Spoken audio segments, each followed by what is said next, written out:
We talked about Paul this morning a bit in our study, and it's pointed out that he had written a number of letters to many different churches, Galatia and Colossia and Corinth and the church at Ephesus and on and on.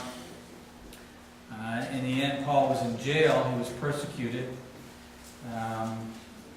really because he decided he wanted to go back and witness to his own tribe, so to speak, the Jews.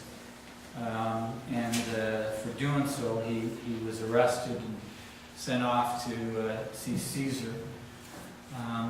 So he was under house arrest, and he sent all these letters off to these churches to encourage them, because he knew he wouldn't be with them for a long time. And he also knew that a great persecution was going to come upon the churches. Jesus knew that as well. And it did. You know, terrible time of tribulation came upon the saints, to the point where they were martyred, and that they had to hold their worship in catacombs. They had to be underground in caves because worship was not allowed shortly after that time. You know, you were to worship Caesar and none other. And so to be a Christian and worship God or worship Jesus was punishable by death. And so, you know, these letters were also out there to encourage the church in their time of suffering. And that there would be suffering. That there would be suffering in the church, and to expect it, to embrace it, and to contend for the faith. I think of 1 Corinthians chapter 10, verse 13, which reads, "There hath no temptation taken you, but such is common to men." All the kind of temptations and trials and tribulations that we see, these are common to men. These have been happening, you know, down through the centuries, since the beginning of the world. And they're nothing new. The kind of problems that we have these days, whether it's sickness or persecution, you know, sickness has been with us from day one. Persecution, wars, and famines, and pestilence, and trauma in the world, nothing new. You know, and it's man's, you know, we live on this earth, it's man's, I guess, way. We strive and struggle and to live and to survive on this earth, and that's what we do. It's what makes us stronger. It's what builds character. And reading on, it says, "But God is faithful, who will not suffer you to be tempted above that ye are able. But will with the temptation also make a way to escape, that you may be able to bear it." You know, we often think of this verse and think, well, you know, God will make some way to escape. There'll be a way around this. There'll be a way to avoid it. You know, if you're sick, well, maybe He'll heal you so you don't have to be sick anymore. You know, He'll take you around the problem. Well, is that the case? Is that how He has performed things for His people in the past? On some occasions, yes, we see that there are healings and things like this done, but that's generally not how it's done. Now, I'll turn your attention to Zechariah chapter 14 and remind you that Israel in the future will come under a great persecution. There'll be a time when the nations of this earth will gather against Jerusalem to battle. Pick it up in verse 2. It says, "For I will gather all nations against Jerusalem to battle, and the city shall be taken, the houses rifled, the women ravished, and half the city shall go forth into captivity, and the residue of the people shall not be cut off from the city. Then shall the Lord go forth and fight against those nations as when He fought in the day of battle." So we do see that there will be a time when the apple of God's eye, Israel, will fall into a time of war and be completely surrounded by numerous nations, many nations. Nations everywhere from Russia to Ethiopia, to many Arab nations around them, and they will all come to make war. It reads in verse 4, "And his feet shall stand in that day upon the Mount of Olives, which is before Jerusalem on the east. And the Mount of Olives shall cleave or split in the midst thereof towards the east and towards the west. And there shall be a great valley, and half of the mountain shall remove toward the north, and half of it toward the south. And ye shall flee to the valley of the mountains, for the valley of the mountains shall reach unto Azel. Yea, ye shall flee like as ye fled before the earthquake in the days of Uzziah, king of Judah, and the Lord my God shall come, and all the saints with thee." So it's speaking of how Jesus will return at that time, and when he'll actually stand in that same place that he left, the Mount of Olives, where he rose up after the 40 days after his resurrection. And he will stand on that mountain. The mountain will split in half and create a great valley, and the remnant of Israel will escape from that persecution, that war that's around them. But you know what? They still go through the war. They still suffer this problem. They still suffer this time of tribulation. It's not like it's avoided. But finally, God comes and he rescues them. And so it is with God's people.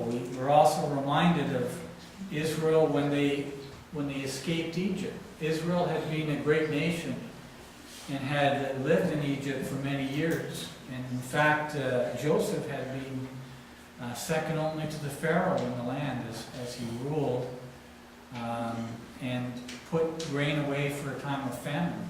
And Pharaoh was so pleased with Joseph's wisdom that he appointed him to be viceroy over the entire land. But 400 years went by, and those times were forgotten, and Israel became slaves in the land of Egypt, making brick and mortar for the building of great works around them.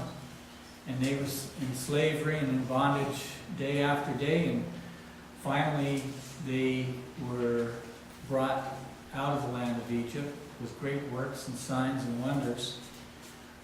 And as they escaped from Egypt, they fled to a place near the sea. And Egypt decided to pursue Israel. Pharaoh and his army came after Israel, and they encamped against Israel. And on one side was the army of Pharaoh, and on the other side was the sea.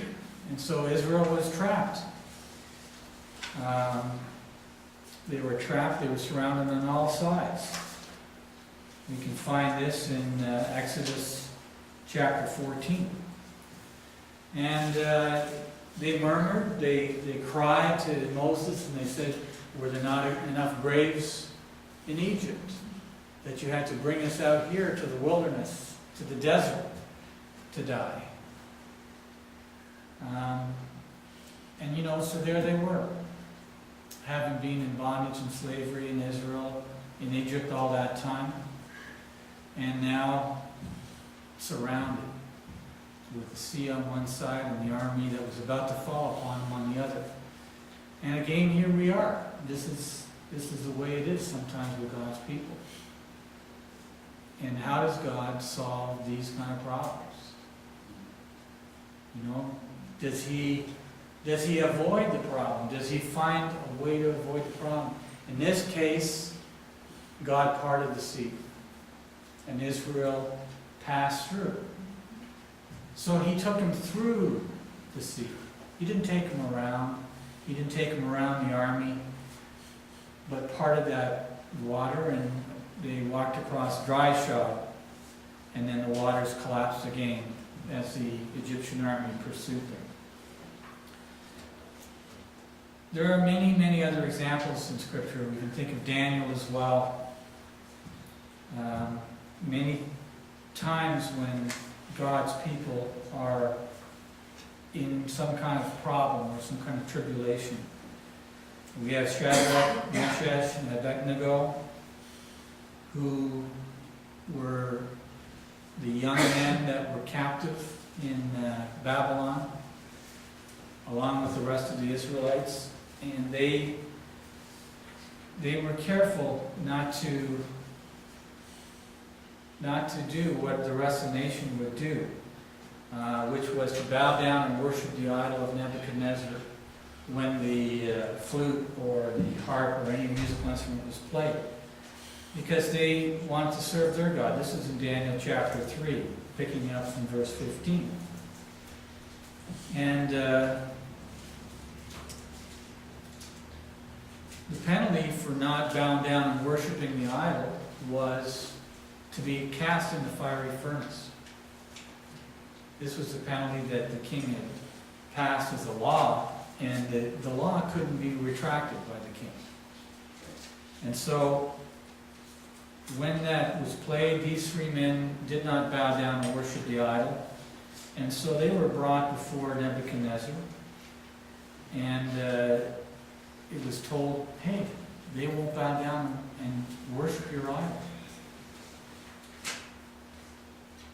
And so they should be cast in the fiery furnace. And if you pick up verse 18, or verse 17, let's say, they answered Nebuchadnezzar, say, if it be so, our God whom we serve is able to deliver us from the burning fiery furnace, and he will deliver us out of thy hand, O king. But if not, be it known unto thee, O king, that we will not serve thy gods, nor worship the golden image which thou hast set up.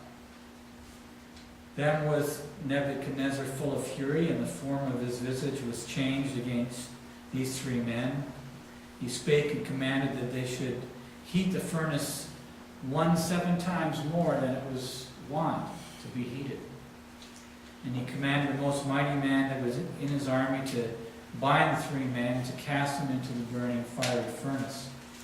And they were bound in their coats and their hosen and their hats and their other garments, and they were cast into the midst of the fire. So God did not avoid this. There was not some other way to prevent them from being cast into the fire.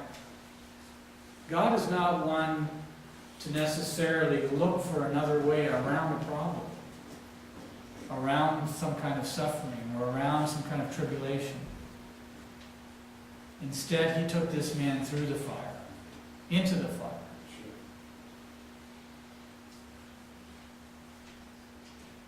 The fire was so hot that the man that threw these three men in the fire were burned themselves.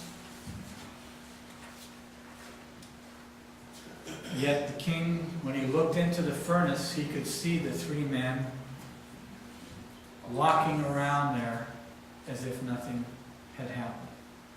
Walking around protected. And he looked in verse 25, and he answered and said, Lo, I see 4 men loose, walking in the midst of the fire, and they have no hurt, and the form of the fourth is like the Son of God. Then Nebuchadnezzar came near to the mouth of the burning fiery furnace, and spake and said, Shadrach, Meshach, and Abednego, ye servants of the Most High God, come forth and come hither. And then they came forth out of the midst of the fire. Their bodies, the fire had no power, nor was a hair on their head singed, neither were their coats changed, nor the smell of fire had passed on them. Then the king spoke and blessed these 3 men, that they might not serve nor worship any god except their own God. And he made a decree that every people, nation, and language which spake anything amiss against the God of these 3 men shall be cut in pieces, and their houses shall be made a dunghill, because there is no other God that can deliver after this sort.